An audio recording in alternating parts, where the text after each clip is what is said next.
Let's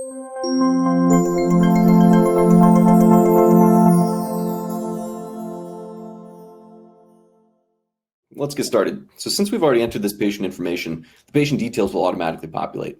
The information will also pre-populate if you have an EHR integration or if we're starting a referral from a completed e-consult. So this is just a simple wizard to help with the referral coordinator to send a complete referral to the best specialist for the patient. Before we move on to the next page, notice that we can also drag and drop the patient's chart, imaging, or lab work if it wasn't already attached to an e-consult that started the referral. Whatever the specialist might need to make a diagnosis or treatment plan can be easily and securely attached and shared here. And John, can you show, as you get in there, just where we're validating insurance? That's right. We use the insurance information to perform a real-time eligibility check on the patient's insurance status.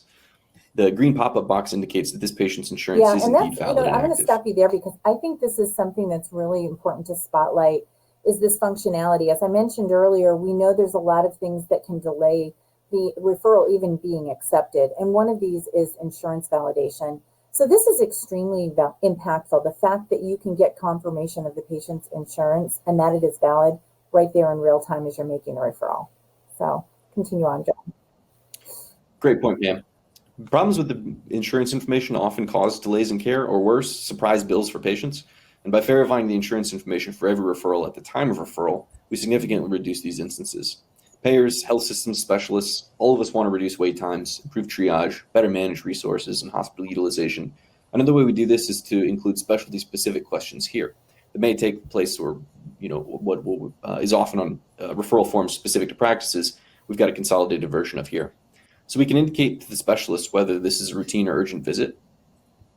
A patient with escalating health systems or lab work that indicates a more serious condition can easily be flagged so that the receiving office can prioritize the patient.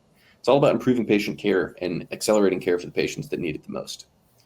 The referral is for a shoulder injury.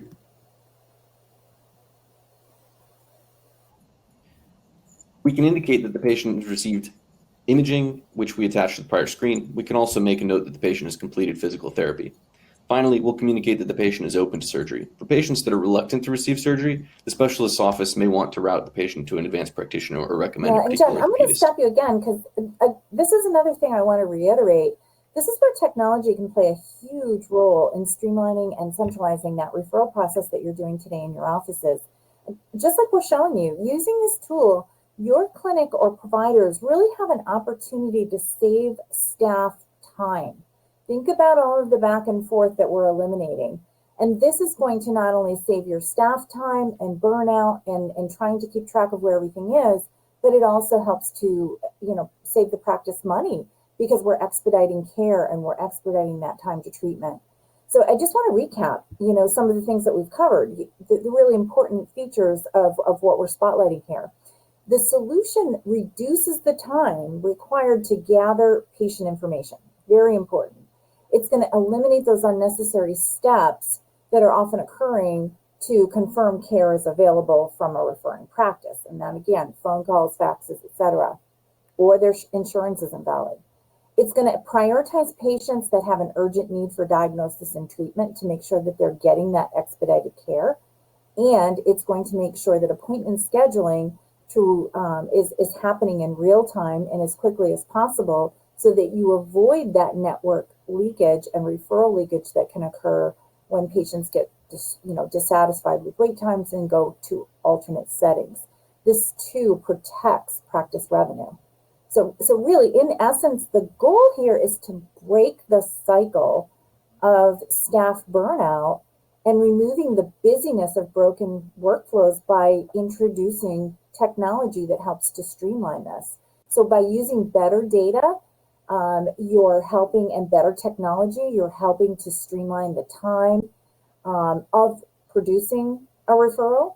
You're also improving the efficacy of the overall work of the overall referral.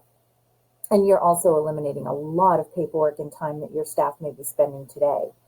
So the other thing that we want to highlight is that specialty-specific communication will be there, and it will help to prompt the referral coordinator to include the right information in the referral.